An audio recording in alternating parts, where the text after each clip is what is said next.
भाजपा की बैठक में सामने आई हार की बड़ी वजह। हिमाचल चुनाव में हार पर बीजेपी में हुआ मंथन, प्रभारियों ने सौंपी रिपोर्ट।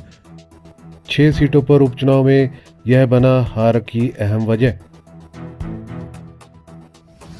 हिमाचल में भारतीय जनता पार्टी कार्य समिति की बैठक ऊना में संपन्न हुई। इसमें लोकसभा और विधानसभा उपचुनाव के प्रभारियों ने अपनी अपनी रिपोर्ट प्रदेशाध्यक्ष राजीव बिंदल को सौंपी। पार्टी सूत्रों की माने तो सुजानपुर, गगरेट, कुटलैहड़, देहरा, नालागढ़ और लाहौल स्पीति विधानसभा सीट पर बीजेपी प्रत्याशियों की हार की बड़ी वजह भीतरघात बताया गया है। सूत्र बताते हैं कि भीतरघात करने वाले नेताओं के खिलाफ पार्टी एक्शन लेगी। सत्तारूढ़ कांग्रेस द्वारा सरकारी मशीनरी के दुरुपयोग को भी हार की वजह बताया गया है। खासकर सुजानपुर सीट पर पार्टी प्रत्याशी राजेंद्र राणा की हार के लिए पार्टी की गुटबाजी पर ठीकरा फोड़ा गया है। सुजानपुर सीट से कांग्रेस ने 2022 के विधानसभा चुनाव में बीजेपी प्रत्याशी कैप्टन रंजीत सिंह को टिकट दिया था। रंजीत सिंह को प्रेम कुमार धूमल का हनुमान कहा जाता है, मगर इस बार वे राजेंद्र राणा को हराकर चुनाव जीते हैं और 2017 में धूमल को हराने वाले राणा को कैप्टन ने पटकनी दी है। इस सीट पर बीजेपी ने भीतरघात की शंका जाहिर की है।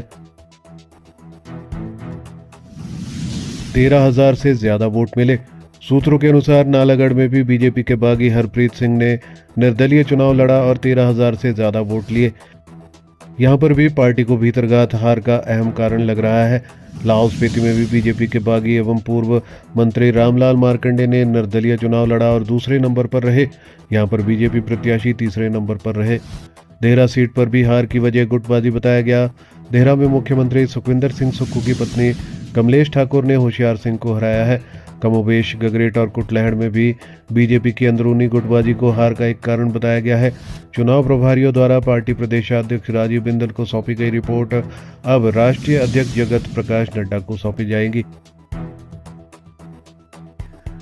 700 से ज्यादा पदाधिकारी हुए शामिल। बीजेपी कार्य समिति की बैठक में हरियाणा के पूर्व मुख्यमंत्री एवं केंद्रीय मंत्री मनोहर लाल खट्टर भी दोपहर बाद विशेष तौर पर उपस्थित हुए। इसमें खट्टर के अलावा राष्ट्रीय उपाध्यक्ष सोदान सिंह, प्रदेश भाजपा प्रभारी श्रीकांत शर्मा, सह प्रभारी संजय टंडन, नेता प्रतिपक्ष जयराम ठाकुर, पूर्व केंद्रीय मंत्री अनुराग सिंह ठाकुर विशेष तौर पर मौजूद रहे। कार्य समिति की बैठक में प्रदेश भर से 700 से अधिक पार्टी पदाधिकारी भी शामिल हुए।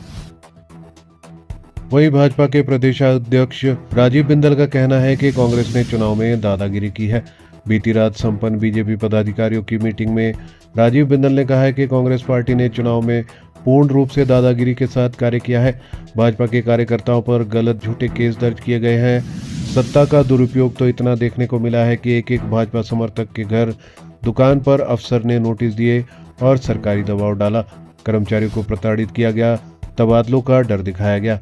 उसके बावजूद कांग्रेस हारी और भाजपा जीती।